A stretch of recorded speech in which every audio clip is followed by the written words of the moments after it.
Good morning students. Exercise 10.3 हम कर रहे थे जिसके लास्ट 3 सम हमें करने हैं। क्वेश्चन नंबर 10, 11 और 12। क्वेश्चन नंबर 10 जो है वो है by splitting the following figure into rectangles find there areas. यहाँ पे क्या करना है, ये फिगर आपको जो दिया है उससे आपको रेक्टेंगल बनाना है और रेक्टेंगल बना के फिर उनका एरिया निकालना है, अलग अलग जो पार्ट बनेंगे उसका, और उसको फिर ऐड करना है। जैसे ये फिगर जो है इसको मैंने रेक्टेंगल में इस तरह से डिवाइड किया है। देखिए ये फिगर था, तो ये पेंसिल वाला पार्ट जो है वो मैंने डिवीजन किया है इसका। तो पहला मैंने रेक्टेंगल बनाया, यहाँ से लाइन खींच दी और यहाँ से लाइन, तो ये रेक्टेंगल 1 हो गया। दूसरा ये हो गया, यहाँ से लाइन खींच दी।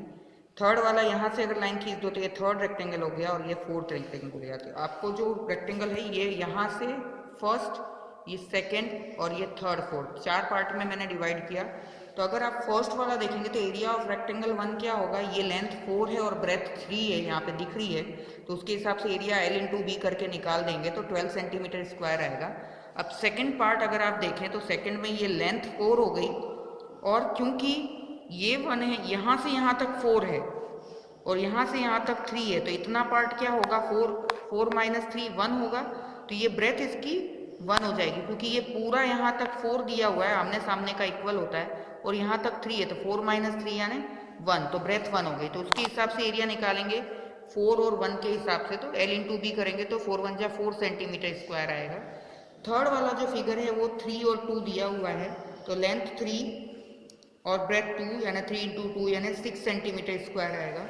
और फोर्थ फिगर अगर आप देखेंगे तो ये 1 है इतना और यहाँ से यहाँ तक 2 है, तो ये पूरा कितना हो गया, 3 हो गया। तो लेंथ 3 हो गई और ये 2 ऑलरेडी यहाँ पे है, तो इसलिए ये क्या हो जाएगा 3 इंटू 2, यहाँ पे दिया नहीं है 2, लेकिन अगर आप निकालेंगे तो देखिए ये 3 है ये 4 है, तो कितना हो गया 7 हो गया। अब ये 2 और 3 5 हो गए, बचे कितने 2, क्योंकि यहाँ से यहाँ तक, यहाँ से यहाँ तक का कितना है 7 है, 3 प्लस 4 7 है, लेकिन यहाँ पे क्या दिया है 2 3, तो ये वाला बाकी है, तो 2 प्लस 3 5 और बाकी कितना बचा 7 के लिए 2, तो ये 2 हो जाएगा। तो ये निकालना आपको आना चाहिए इधर उधर से रिलेशन से। तो फोर्थ का हो गया 3 और 2, तो फोर्थ का एरिया निकालेंगे तो 3 इंटू 2 6 सेंटीमीटर स्क्वायर हो जाएगा। इसी तरह से एरिया ऑफ होल फिगर क्या हो जाएगा, सबको प्लस कर देंगे, 12 प्लस 4 प्लस 6 प्लस 6, तो 28 सेंटीमीटर स्क्वायर इसका एरिया आएगा। फिर से पूरा दिखाती हूँ, ये आपका फिगर का डिवीजन है। ये area of first rectangle, area of second rectangle, area of third rectangle and area of fourth rectangle, और फिर लास्ट में आपको इस तरह से इसको ऐड करना है। तो ये आपका क्वेश्चन नंबर 10 का फर्स्ट पार्ट हुआ। सेकंड पार्ट देखिए, सेकंड पार्ट में ये जो फिगर था इसको खाली यहाँ से अगर हम लाइन खींच दें तो 1 2 3 हो जाएंगे, इसमें से ये वाला और ये वाला सेम होगा। तो मैंने नंबरिंग ऐसे की, ये फर्स्ट फिगर, ये सेकेंड फिगर और ये जो बीच वाला है ये थर्ड फिगर। तो फर्स्ट का जो मेजर है वही सेकेंड का होगा, ये 3 लेंथ और 1 ब्रेथ होगी। देखिए यहाँ पे एरिया ऑफ रेक्टेंगल 1 3 और 1 के हिसाब से L इंटू बी किया तो 3 सेंटीमीटर स्क्वायर आया। एरिया ऑफ रेक्टेंगल 2 भी ऑल्सो 3 सेंटीमीटर स्क्वायर आएगा, तो वो आपको ऐसे ही लिख देना है, पूरा निकालने की ज़रूरत नहीं है क्योंकि ये 2 जो है वो 1 जैसा ही है, 3 और 1 ही है। बचा एरिया ऑफ रेक्टेंगल 3, तो इसका लेंथ 3 हो गया। अब यहाँ से यहाँ तक 3 है और ये 2 है, ये पूरा 3 है और ये 2 है, तो ये कितना होगा 1 होगा। तो 3 और 1 के हिसाब से निकालेंगे। एरिया ऑफ रेक्टेंगल 3 क्या आएगा, 3 इंटू 1 3 सेंटीमीटर स्क्वायर। तो एरिया ऑफ फिगर फिर हम लास्ट में प्लस कर देंगे, 3 प्लस 3 प्लस 3 यानी 9 सेंटीमीटर स्क्वायर इस सेकंड बी वाले फिगर का एरिया आएगा। तो ये बी फिगर का एरिया हो गया, ठीक है। ये पूरा आपको दिखा दिया मैंने, फिगर ऊपर बनाया हुआ है, फिगर यहाँ से देख लीजिए आप। Next question number question number 11। Question number 11 में भी सेम है, इस शेप्स को आपको स्प्लिट करना है और फिर उसका एरिया निकालना है। तो ये शेप जो है, बुक में 3 शेप दिए हुए हैं, उसमें से एक मैं आपको करा रही हूँ, बाकी आपको खुद करना है, मैं समझा दूंगी। तो फर्स्ट फिगर को हमने यहाँ से डिवाइड किया, तो ये फर्स्ट रेक्टेंगल, ये सेकंड रेक्टेंगल। फर्स्ट रेक्टेंगल की जो होगी वो लेंथ 12 और ब्रेथ 2 होगी, तो उस हिसाब से एरिया L इंटू बी करेंगे तो 12 इंटू 2 यानी 24 सेंटीमीटर स्क्वायर आ जाएगा। और सेकंड रेक्टेंगल जो है उसका लेंथ 8 है क्योंकि यहाँ तक ही है, और ब्रेथ 2 है, तो 8 इंटू 2 16 सेंटीमीटर स्क्वायर आ जाएगा। तो पूरे एरिया ऑफ फिगर क्या होगा 24 प्लस 16 यानी 40 सेंटीमीटर स्क्वायर।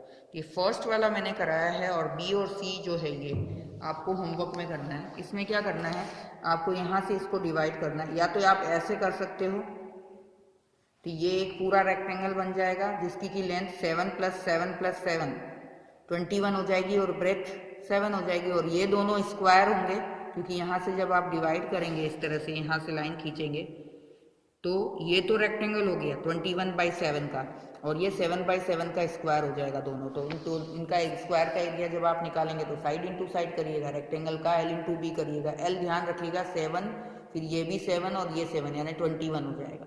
और इसको भी डिवाइड करना है तो इसको भी आप यहाँ से डिवाइड कर सकते हैं, तो 5/1 का एक रेक्टेंगल हो जाएगा और ये 4/1 का दूसरा रेक्टेंगल हो जाएगा। यहाँ से लाइन खींचनी है, फिर दोनों का एरिया निकाल के प्लस करना है। तो ये 2 क्वेश्चन आपको होमवर्क में करने हैं।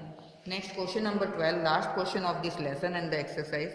How many tiles whose length and breadth are 12 cm and 5 cm respectively will be needed to fit in a rectangular region whose length and breadth are respectively 100 cm and 144 cm? यानी कोई rectangular reason है जिसका कि ये दिया हुआ है dimension, और उसमें टाइल्स लगानी है जिसका डायमेंशन दिया है। तो आपको बताना है कि 2 डायमेंशन दिए हैं, अगर रेक्टेंगुलर रीजन का ये डायमेंशन है तो कितनी टाइल्स लगेगी, और दूसरा ये डायमेंशन से कितनी टाइल लगेगी। तो आपको याद रखना है जब भी नंबर ऑफ टाइल्स नीडेड पूछे ना, तो आपको पूरे रूम का या जो रीजन दिया है उसका एरिया और डिवाइड बाय टाइल्स का एरिया करना है।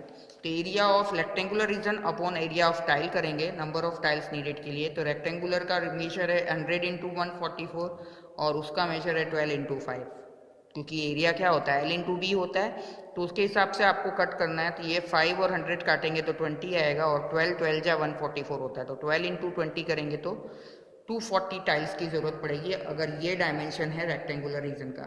अब इसी का बी पार्ट है कि अगर डायमेंशन 70/36 है, अगर रेक्टेंगुलर रीजन या रूम जो है वो 70/36 का है तो कितनी टाइल्स लगेगी, तो टाइल का मेजर तो वही है, तो सेम यही फॉर्मूला वापस लगेगा, number of tiles needed equals to area of rectangular region upon area of tiles.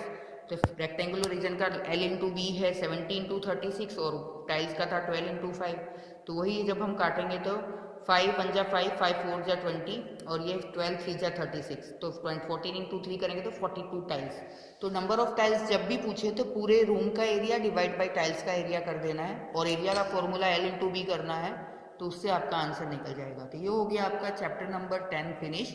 फिर हम चैप्टर 11 स्टार्ट करेंगे, तो चैप्टर 10 का पूरा काम करके मुझे भेजिए। Thank you.